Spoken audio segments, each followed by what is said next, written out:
Are we on? Are we webcast? Okay, we are live. The sign is red. It's very red. I'm colorblind, and that's very red. So if you want to take your seats, we'll start in a couple of moments. I'll start with some housekeeping. Besides welcome, thank you for coming. This is really one of the funnest days of the year for my job. Housekeeping, two important things. If we start hearing funny noises from the roof, that means we should leave. So we'll go down the stairs, cross the street, go to the Cesar Chavez Park. So that's that. The other one is if you need to use the restroom, go straight out those doors, go to the window banks, turn that way, and keep going, you'll find them. So those are the two things. Today, before we start the celebration of our awardees, our secretary, Matt Rodriguez, the secretary of Cal EPA, is going to say a few words. So I would like to introduce Matt Rodriguez, the secretary of Cal EPA. Thank you.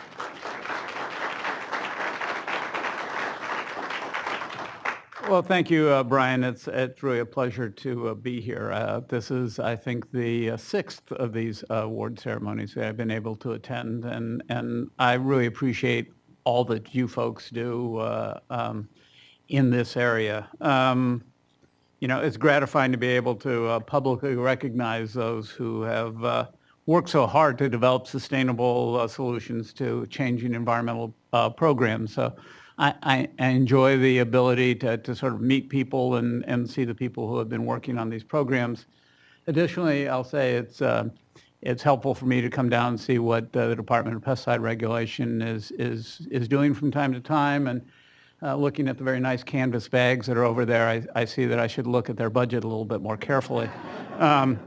The six programs, not that you don't deserve to be honored here, because the six programs that we're honoring here today have really demonstrated the kind of collaboration and creativity and innovation that California is known for.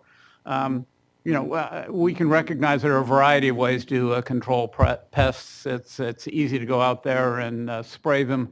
But there are a number of risks associated with using chemical solutions to deal with pests. And so that's why it's so important to look for other alternatives when you're dealing with pests. Particularly pests with such colorful names. I've been impressed with that as well. It requires an understanding of nature. It requires that you work with nature. It requires, I know, a great deal of trial and error.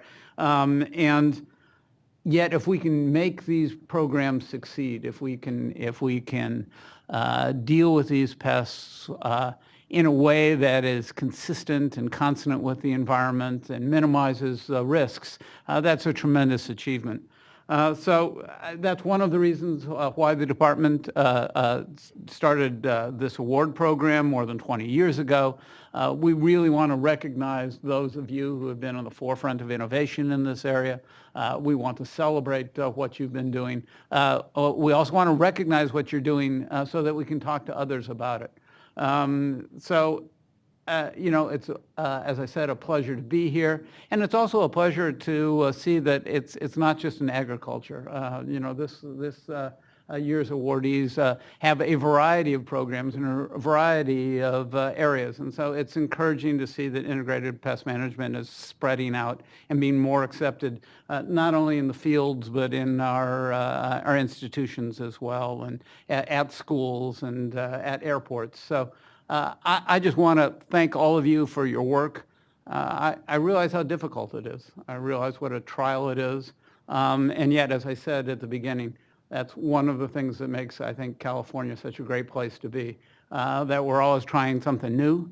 We're not afraid of innovation. We're not afraid to look ahead. And we are so concerned with our environment, our state, and just maintaining the wonderful resources that we have here in the state. So thank you very much for all your work that you do to help create a sustainable environment here in California and deal with pests. That's not easy to do. I know that I have to deal with it quite a bit, so I feel a certain kinship with all of you. So thank you very much, and I'll let Brian get back to the award ceremony. Thank you very much.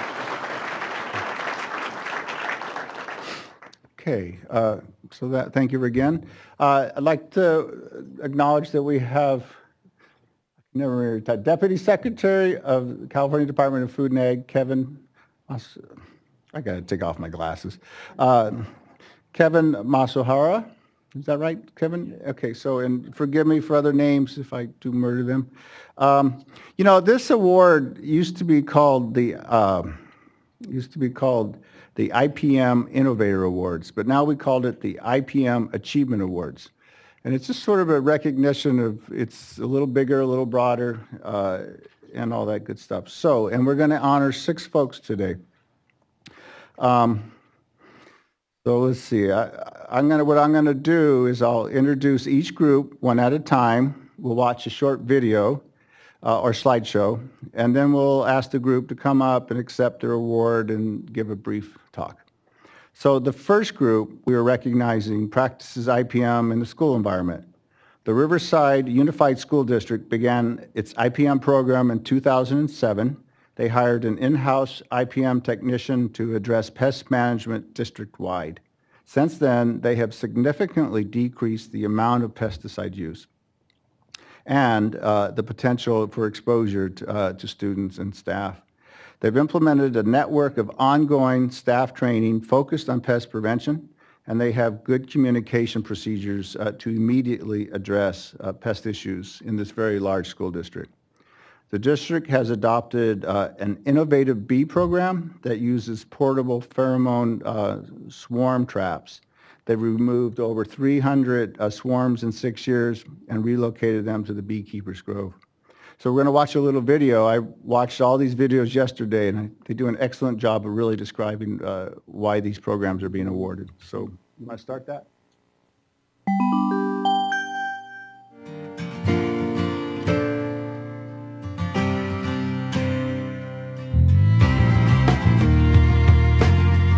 We at Riverside Unified School District just want to say how proud we are to be recognized for this honor from the Department of Pesticide Regulations.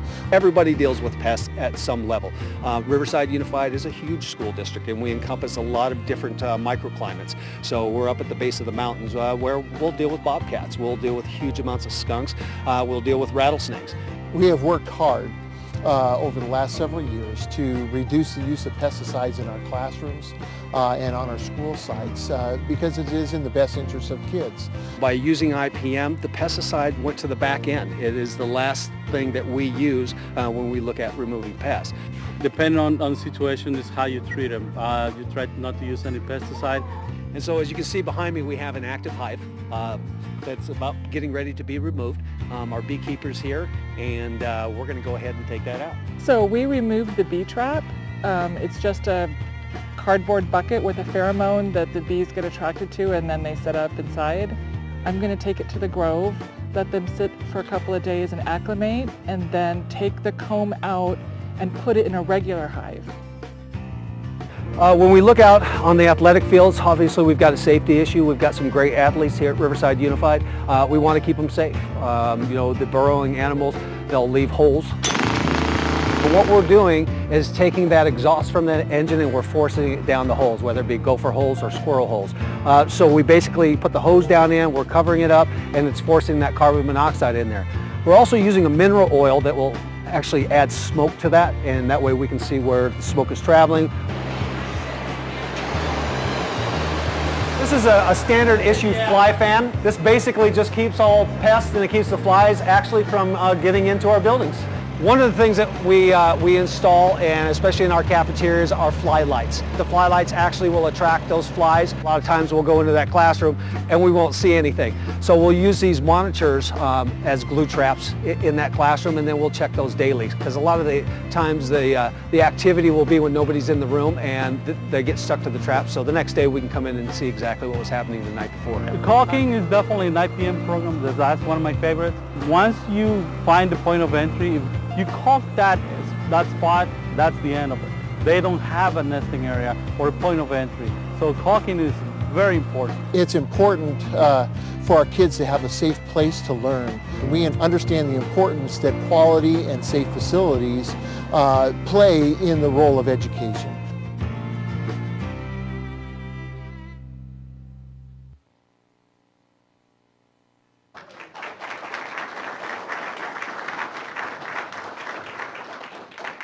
That was pretty impressive. I grew up in a neighboring school district, Ontario. I was a lifeguard. We were not so IPM back then. So it's nice to see we made progress on both sides. Okay, so this award is for innovation in IPM. Will Robert Boykin, representing Assembly Member Jose Medina from District 61, please come up? Come on up, Robert. And then Ken Mueller and the Riverside Unified School District team, please come up and accept your award. We're going to come over this way. I think we're going to give you the award over here.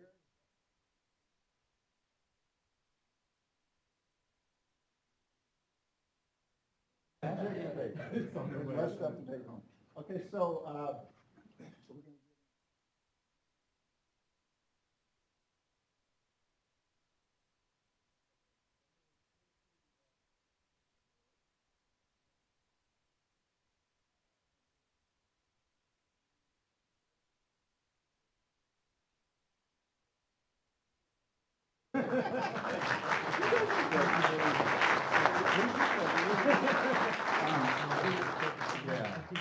this is really important. Want to say anything, or We are, as I said in the video, we are honored to receive this award. We have worked very hard over the years, and we are very proud of our program. We are very proud of the individual immediately to my left, Mr. Hugo Gutierrez, because it is people that make the IPM program work, and it is truly his hard work and dedication and due diligence that has made this successful. So we're very honored and proud to receive this award. Thank you. Thank you. That was great.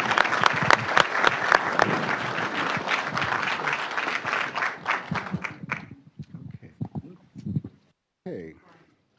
Yes.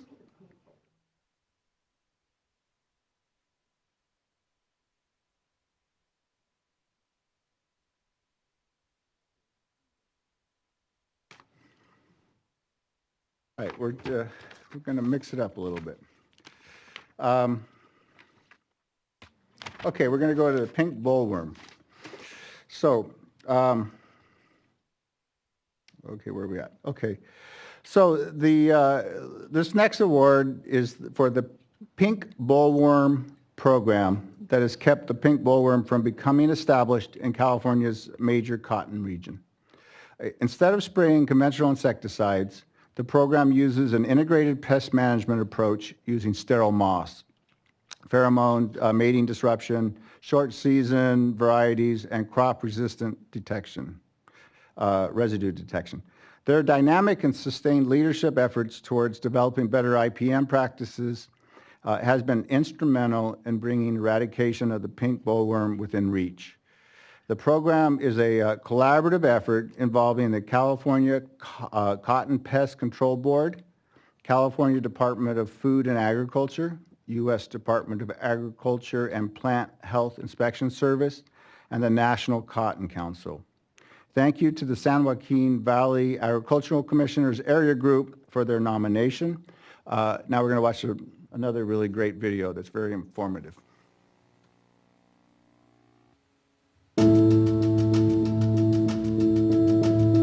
The pink bollworm is the most destructive pest of cotton in the world. And while it originated in Asia, it soon spread to every cotton-growing region in the world. In the 1920s, it came into the cotton belt of the United States. And then about 40 years after that, it was a major problem in Southern California cotton fields. It was destroying the industry in Arizona and was beginning to spread northward into the San Joaquin Valley. The cotton industry was facing a very serious threat from this pest. I started with an assignment to try to eradicate pink bollworm in the Coachella Valley as a test in 1970. And it was an impossible task with the resources we had. But I became obsessed with the fact that it should be eradicated and it could be eradicated biologically. It was contingent on the use of transgenic cotton which is BT cotton. It contains an endotoxin that is incredibly efficient. Sterile insects were the longest standing tool that was to be used in that technology, and insect pheromone technology. So we wove all of those three technologies as the main control technologies into a program.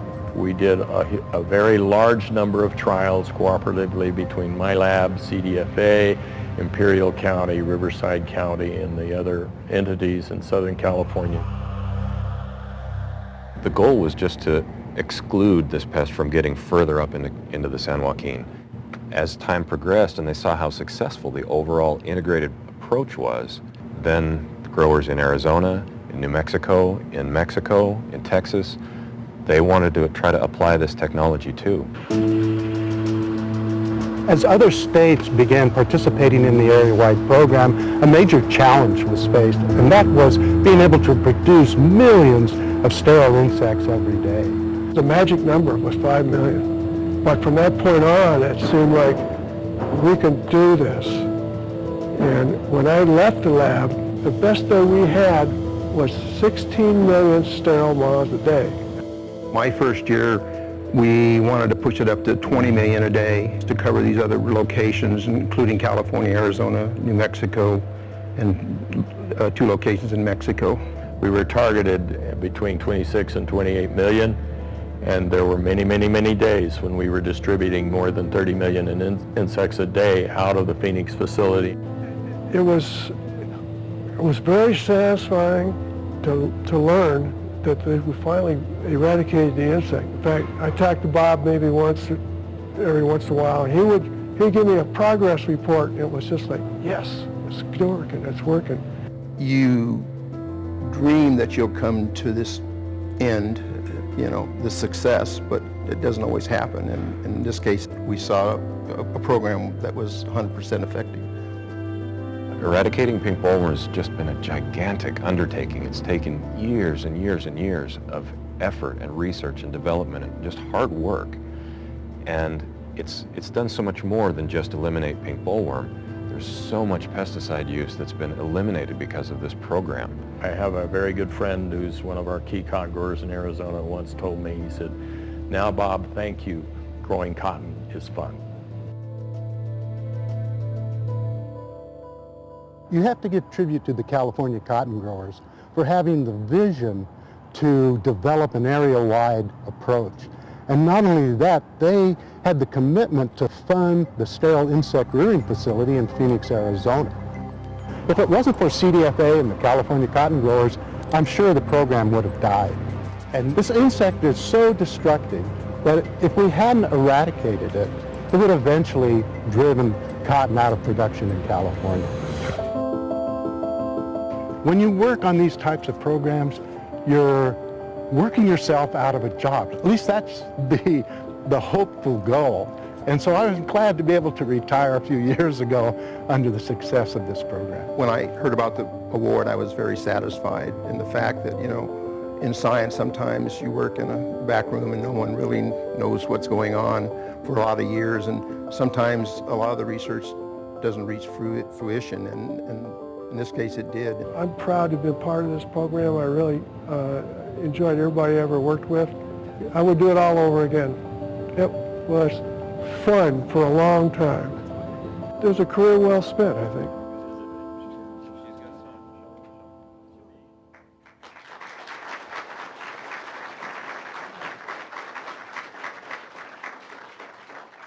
Okay, so, and actually today we're honored and privileged to have Assemblyman Jim Cooper here to also acknowledge and award, thank these very creative team. Well, let's get backed up here. So will Jim Ruddick and crew and all your team come forward, please? Bring them all up.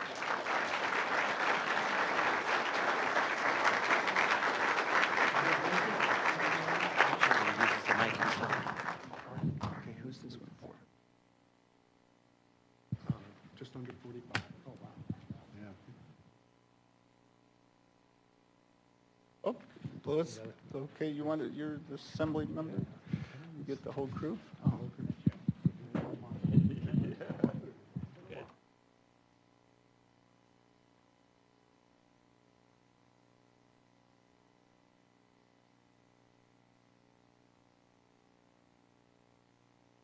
Yeah, that's much better.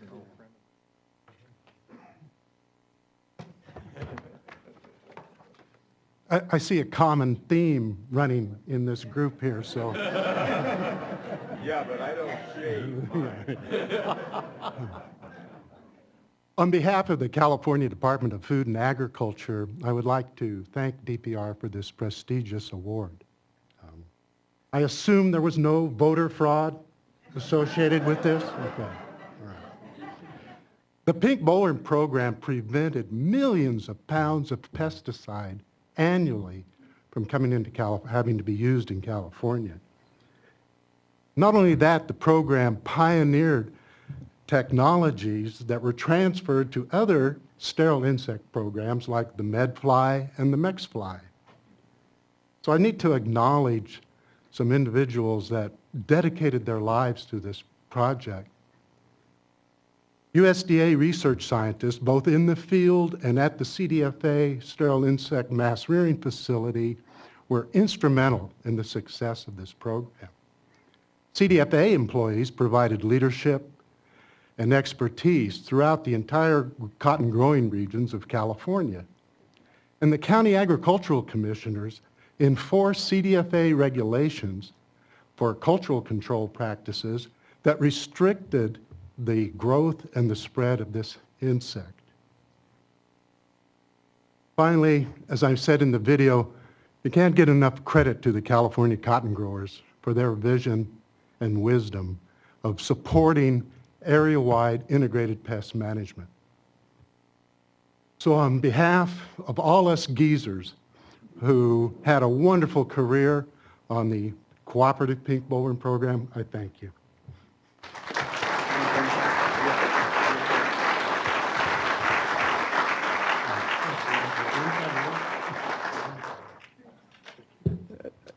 Jim was just telling me he worked for the state for 45 years. That's amazing to work anywhere for 45 years.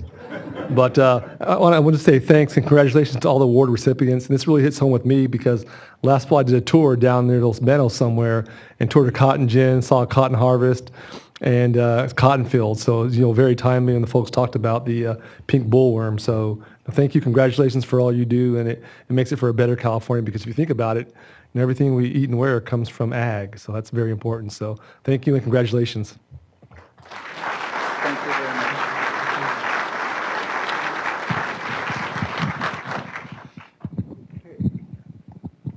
So let's see. I got to get back to pages. This. Sorry about that. We're going to get back to the. Where'd it go? The cherry. Sorry, please forgive me. Okay, so now we're going to recognize a little different crop. The next project we are recognizing is the Cherry Buckskin project. This project began in 1987 to prevent the establishment of cherry buckskin disease. This is a largely unfunded volunteer work program. It has resulted in the current absence of the disease in Contra Costa County and no need for preventative sprays. The Cherry Buckskin project trains growers and master gardeners to scout for the disease during harvest and emphasize grower-to-grower exchanges, providing skills and resources to cherry growers. This collaborative effort is between the University of California Cooperative Extension, the Contra Costa County Department of Agriculture, and local cherry growers. So now we're going to watch another video.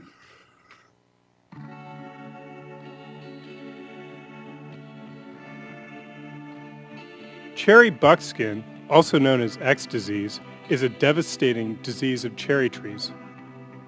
It not only ruins fruit and kills trees, it can destroy entire orchards.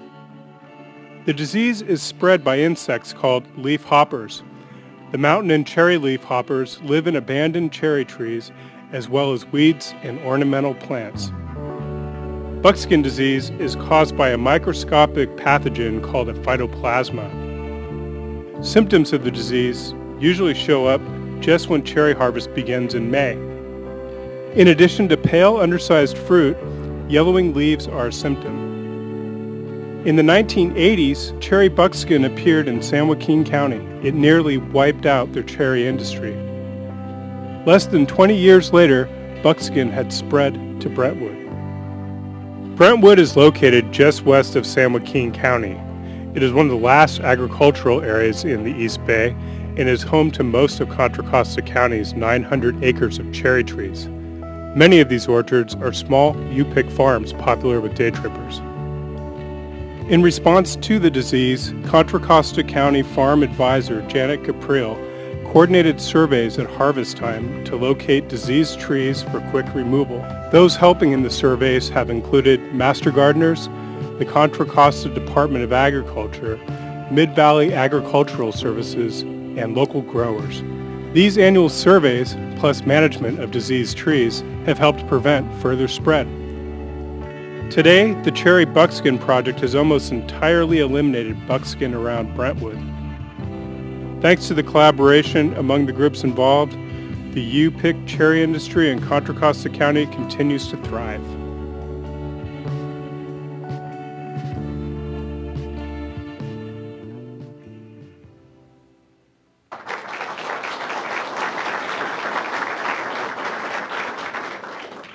Okay, so this award is for education and outreach. Will Stephen Stenzler, representing Assembly Member Timothy Grayson from District 14, please come up? And then now would Janet Caprile and the Cherry Buckskin Project team please come up and accept your award.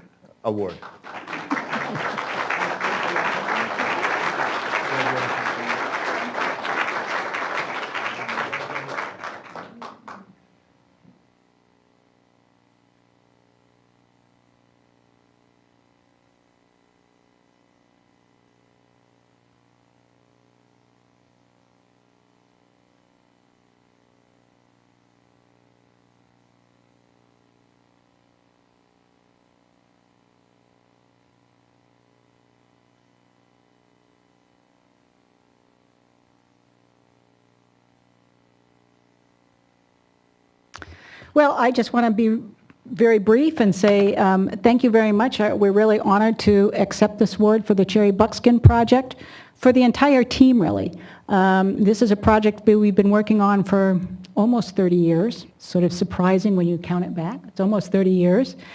And it's largely a volunteer project. There's no dedicated funding for it. And it was a small task when we first started out. We had a couple hundred acres of cherries that we'd survey every year, and a few of us from Cooperative Extension and the Ag Department would just go out the 1 week during cherry harvest, and spend a few days surveying those orchards. But as the cherry industry has grown, we have close to 1,000 acres.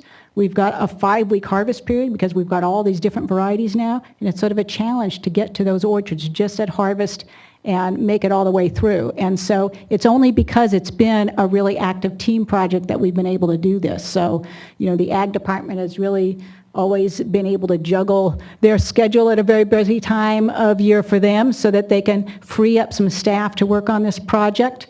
The Master Gardener program is a volunteer program that UC Cooperative Extension trains, and I train about 15 to 20 master gardeners a year to work on this project. They go out and they do the surveys. They have really good plant eyes. And, and as a matter of fact, it was the master gardener who found the first diseased cherry tree in the county. And it continues to frequently be master gardeners that have found the subsequent trees. And so we're very thankful for the master gardener involvement, and the cherry industry itself has been very supportive. So Mid-Valley Ag Services has stepped up and volunteered to pay for the lab fees so that we can confirm if we really have cherry buckskin disease or not for these suspect trees. And the cherry industry itself, very supportive of providing any information we need, orchard access, orchard maps, when they're harvesting, what varieties they have, and really getting heavily involved in a cherry task force that helped to spread the word and really shut down the disease in the county, so we were able to eradicate it. So we really appreciate the teamwork, and we really appreciate the honor of the recognition for the effort. Thank you.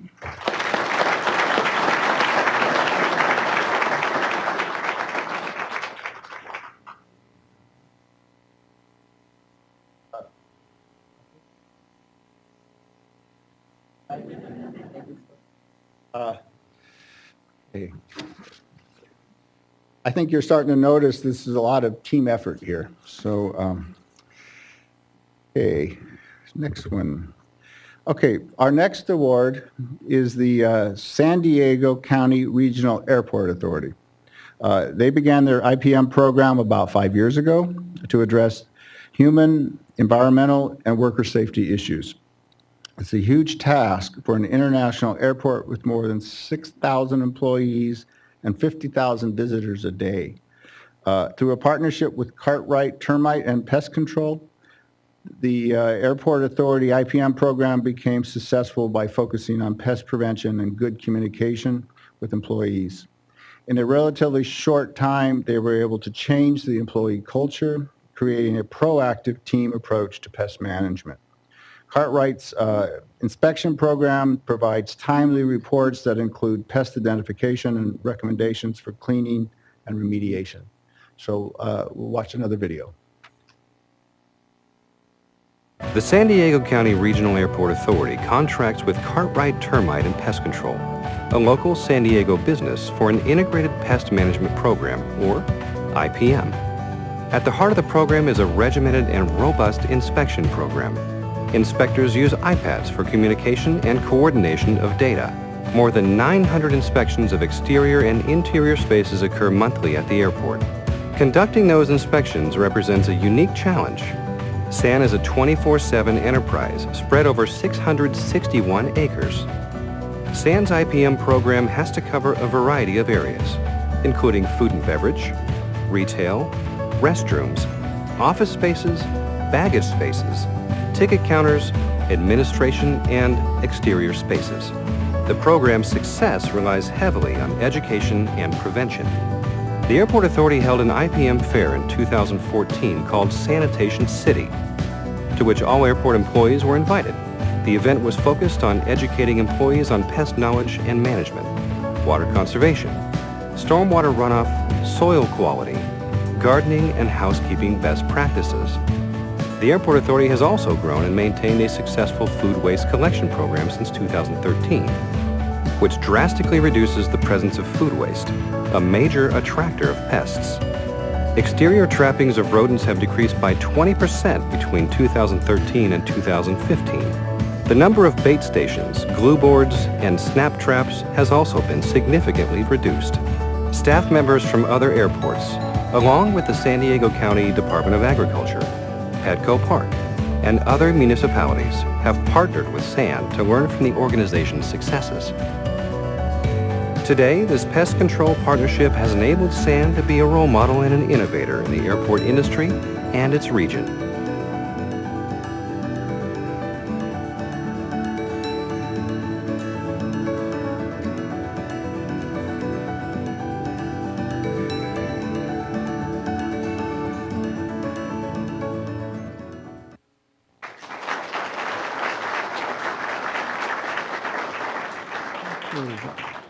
Okay, so this award is for leadership. Will Richard Glib and the San Diego County Regional Airport Authority team and the Cartwright Termite and Pest Control team please come up to accept your award?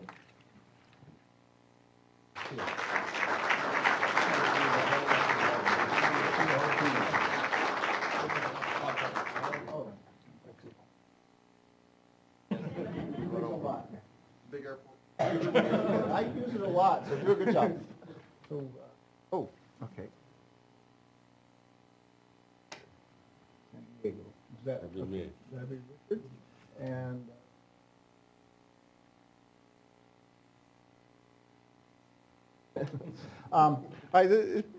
this is showing you just, you know, we have pests everywhere. Schools, airports, fields, this building. So it takes a lot. Do you guys want to, either of you want to say anything? You both want to say something? Yeah. Please do, please do. Despite the large number of people up here, I did want to thank a few other folks, but Director Leahy and staff from the Department of Pesticide Regulation, members of the audience, and the other award recipients, thanks so much on behalf of the San Diego County Regional Airport Authority and Cartwright Termite and Pest Control for this award.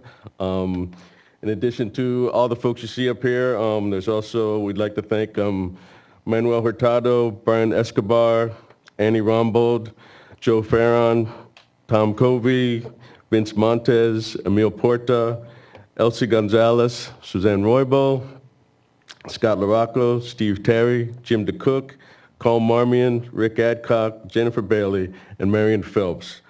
All these folks actually put together this entire program, and they deserve all the credit. They made all the sacrifices. We'd also like to thank the folks from your own department director and folks from the UC IPM coordinators for their assistance in putting all this together. The Airport Authority has worked hard to incorporate sustainable business practices into everything we do, and a well-conceived, executed, and managed IPM program is just one part of our sustainability efforts. The efforts of these folks with me here and those back at the airport have created a program that issues real-time notifications to stakeholders so that issues can be addressed immediately. The Airport Authority's IPM program has reduced the use of toxic pesticides at the airport by more than 60% over 3 years. A key component of the Airport Authority's community strategy is to be a trusted and highly responsive agency. And your offer of this award to us today indicates that we're still on the right path. I'd also like to give a quick shout out to the folks that put that video together, Lauren Wilson and Austin Farr and John Graves. Again, thank you, and I know Rob Cartwright would like to say a few words too.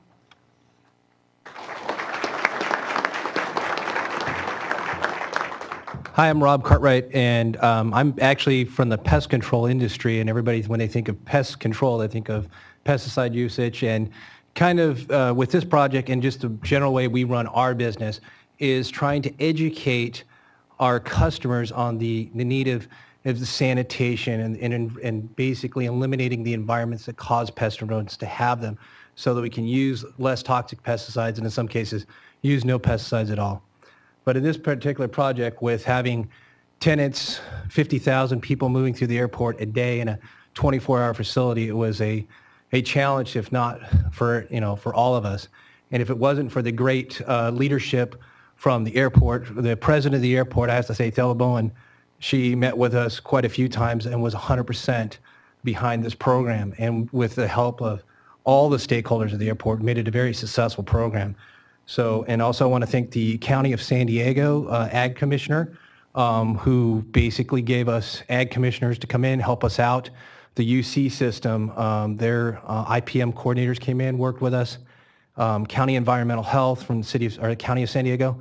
All these agencies came together and all the stakeholders were on board, which made it a very successful program. Without all that partnership, as we call it, instead of being a customer, the partnership was what made this all work. So again, thank you to DPR and Cal EPA for this great award. Thank you very much.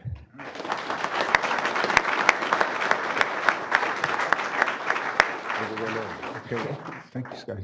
So, yeah, as you heard, it takes a village to do something like this. Where's our next one? Okay, okay, now we're changing it up with a little different bug. This next group will be recognized as the Virginia Creeper Leafhopper project. This project promotes area-wide IPM practices in an effort to reduce or eliminate pesticide use for the Virginia Creeper Leafhopper. To manage this rapidly spreading wine grape pest in Mendocino and Lake counties, they conduct extensive education and outreach to inform growers on pest identification, distribution, spray timing, and other issues. The project team consists of the University of California Cooperative Extension, wine grape growers, the Lake County Wine Grape Commission, and the Mendocino County Farm Bureau. Let's watch a short video on this project.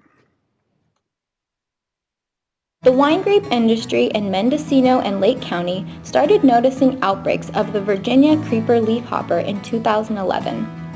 This pest was spreading rapidly across thousands of acres in both counties, resulting in significant crop losses. To address this issue, the University of California Division of Agriculture and Natural Resources and the wine grape industry formed a project team with multiple stakeholders. Integrated pest management was fully utilized in an effort to reduce or eliminate pesticide use for control of the Virginia Creeper Leafhopper. The project addresses two key factors to control the Virginia creeper leafhopper. One is doing extensive outreach to inform growers about the pest and how to properly time spraying applications. The project team conducts an impressive array of outreach activities, including field days, seminars, printed and online materials, as well as a strong web presence. They inform growers about pesticide efficacy trials, helping them rotate compounds to avoid insect resistance. The second aspect of the project is biological control. An effective biocontrol parasitoid was found in the Sacramento Valley that would attack the Virginia creeper leafhopper. At the UC Berkeley greenhouse facilities, the parasitoid is being reproduced in large colonies and then released in vineyards throughout Mendocino and Lake County. The project's emphasis on area-wide integrated pest management will reduce pesticide use in an ever-expanding area.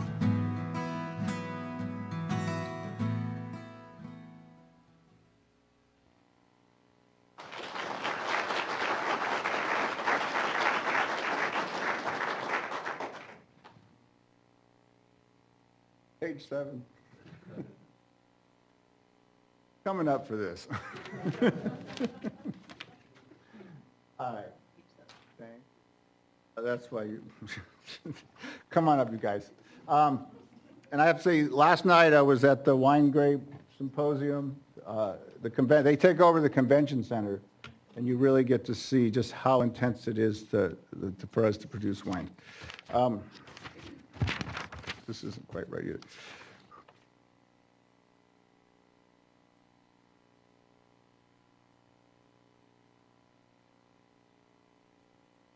Award, you guys are already up, is this award is for leaders. How's that? All right, this award is for leadership. Houston Wilson? Houston, okay. And your team have already come up to accept the award, so I get to give them something. Yeah, I'm giving it to you, Houston. Okay. And all right, and then would any of you like to say anything after the pictures are over? Yeah. Yeah.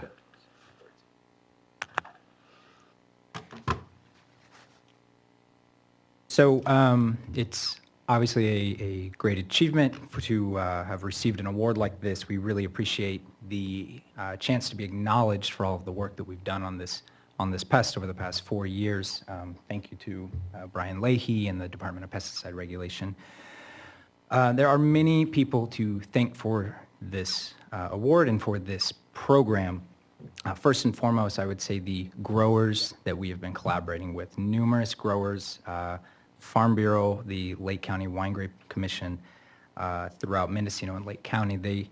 They really have helped inform how to best go about addressing these pest outbreaks. And I'd like to also acknowledge the Mendocino County Agricultural Commissioner's Office as well for a lot of support on this project. The Virginia Creeper Leafhopper team, here we have Glenn McGordy, Ryan Kiefer, Lucia Varela, and grower collaborator Ben Bazinski. Other collaborators on our team include Kenton Dana out of UC Berkeley and Dr. Sergey Trapitsin down at UC Riverside. So as you can see, there's a lot of different people coming from a lot of different places to address these pest outbreaks in Lake and Mendocino County. You've got people from the university, from Cooperative Extension, all working together here. Of course, these projects require funding, and Department of Pesticide Regulation has supported us on this through the Pest Management Alliance grant program. So we say thank you to Doug Downey and Mark Robertson, who have helped facilitate this program. And then personally, I would like to say this has been a great learning experience for myself as a early career professional working in UC A&R. And I really would like to say thank you to Glenn and Lucia in particular for the mentorship and guidance that they've given me through this program. So with that, say thanks. Thank you.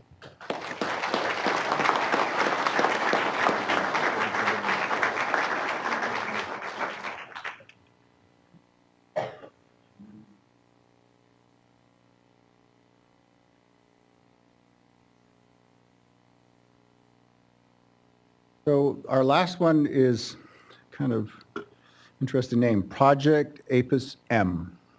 Is an organization that funds beekeeping research and IPM programs to protect bees used in crop pollination. Since the program began in 2006, the organization has raised over $6 million to fund research. Its program includes best management practices, the Seeds for Bee program, and hedgerow design and establishment. Its program not only helps to improve bee health and improve crop yields, but also aims to reduce the need for pesticides. For example, when working with growers that want hedgerows, they choose plant species that host beneficial insects, which will prey on common crop pests. This small nonprofit organization contributes significantly to sustainable agricultural practices in California, and so we're going to watch a video about this program. Project APIS M was developed for beekeepers and growers sitting down at the table together and talking about their needs, talking about different issues in the industry, and them coming together and coming up with a solution to address different concerns. Seeds for Bees is a program primarily for almond growers. We are in Dan Boslo's prune orchard because we are filming in December and he had the best looking stand. Seeds for Bees is a cover crop program that was developed by us in order to provide a more diverse, wider range of nutrition for bees at a critical time of year. This is a program where we send out cover crop seed to growers, and in 2015 we had 3,000 acres, and in 2016 we doubled that to more than 6,000. Bees from all over the country come to California to pollinate things like almonds and prunes. And at that time of year, in the very early spring, they don't have a whole lot of stores inside their colony. So cover crops work for the bees. The cover crops boost them up to give them a source of pollen. They can rear their brood and send out more foragers and be stronger hives and provide better pollination. Honeybees are currently facing a damaging parasite known as Varroa mite, or Varroa destructor. Varroa mite is a parasitic mite that affects bees in a significant way. They live inside the colony, they can feed on the bees as they are growing, and also as adults. And they jeopardize their health because they also vector viruses. Cover crops can play a role in helping the viruses that mites cause by increasing their immunocompetency. So there's different amino acids in natural pollen that can boost the bees' health. Cover crops complement an integrated pest management system because along with improving bee health, cover crops have many soil amending qualities as well. Cover crops can fix nitrogen, they can increase organic matter, they can suppress nematodes, outcompete weeds, and they can also help with water infiltration. They can break up compacted soils. The Pam mustard mix is a great tool to use to break up compacted soils, and one species in the mix is called daikon radish. It has a nice long root that can break up the soil and help water not pool up and not puddle up on the surface. As Director of Pollination Programs at Project APIS M, I like to encourage and support any grower that would want to enhance their farm, their orchard, with bee forage. One reason Seeds for Bees program has worked so well and has been appreciated by growers, it is a program where we provide free seed. Cover crops are not a new thing, but in an orchard system, they are. So it's a way to entice growers to try out something that they may not have tried otherwise. Providing different bee forage and cover crops in an orchard system really is a win-win situation for the grower and the beekeeper. The grower has different soil amending benefits. At the same time, it's providing much needed bloom for beekeepers. When the grower plants a cover crop, he transforms his orchard into a place where there was only maybe 5 or 6 weeks of bloom that the bees could forage on, into a landscape to where there's maybe 2 or 3 months of forage on their farm, on their orchard. And I've even known some beekeepers that were invited by the grower to keep their hives on site to take advantage of all this spectacular bloom.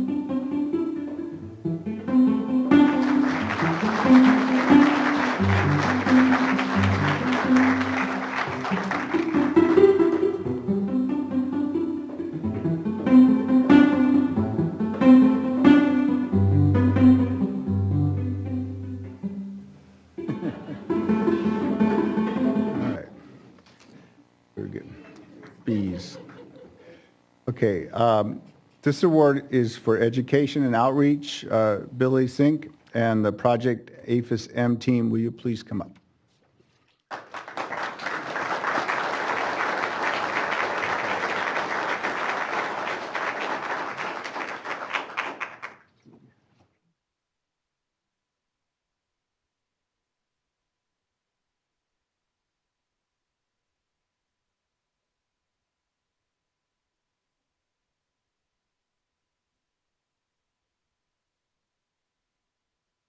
Good afternoon, everyone. I should probably say that Project APHIS M is a takeoff the Latin for honeybee. It's Apis mellifera is the Latin name. That's where you get our name from. But I wanted to thank you, everyone here, for this award. We're totally honored. It's been a lot of hard work, and we've had a lot of supportive people. Big thank you to all the growers that took a risk and did something they didn't do before, or maybe planted cover crops, or maybe put in a hedgerow. Very supportive executive director, Danielle Downey. I wanted to thank her. We have a very supportive board of directors. Pat Hycom is here. He's a local queen breeder and beekeeper. Also wanted to thank Melissa Plemons and Megan Parker for helping me with that video and being supportive as well. So, we're a small nonprofit, and we put in about 6,000 acres that affected 11 or 12,000 acres of almond orchards. So almonds is the number 2 agricultural product here in California, and bees play a major role in that. So we try to support the almond industry and really any grower that is willing to help out bees and plant forage and reduce the need for pesticides by utilizing these integrated pest management techniques. Thank you.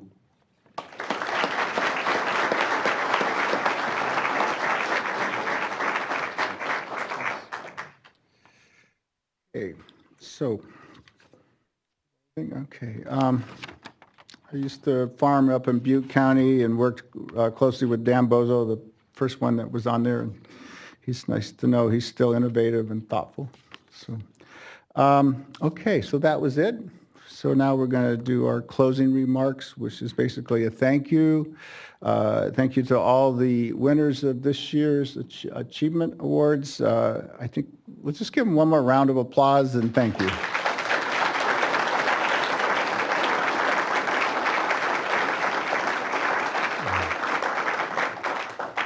I think we heard a lot of similar themes about it takes a lot of working together, takes a little bit of the ability to take some risk and get out of your comfort zone. It takes some good leadership and buy-in from folks. We're looking at schools and airports and food production. This touches all of society. This is really the approach, because we're always going to have our little bug friends that want to do us damage. So it's ongoing. So anyway, so thank you guys. I'm supposed to thank another group. This whole award ceremony was very well prepared, except for the director, who was prepared but seems to lose paper. So I want to give a thank to our IPM team. There's a lot of work into this. And I especially want to thank you to Lisa, Melissa, Estelle, say your name, Estella. Megan, Vicki, and several others. And we're going to get photographs taken. So if you'll go out, Craig is the one with the camera, so we'll sort of go outside and do that. Outside being just out of these doors. And tell your friends about this. This is really fun. This is, you know a lot of people doing IPM management. Let's, next year, let's recognize them. So pass it along. And thank you again. So with that, we're done.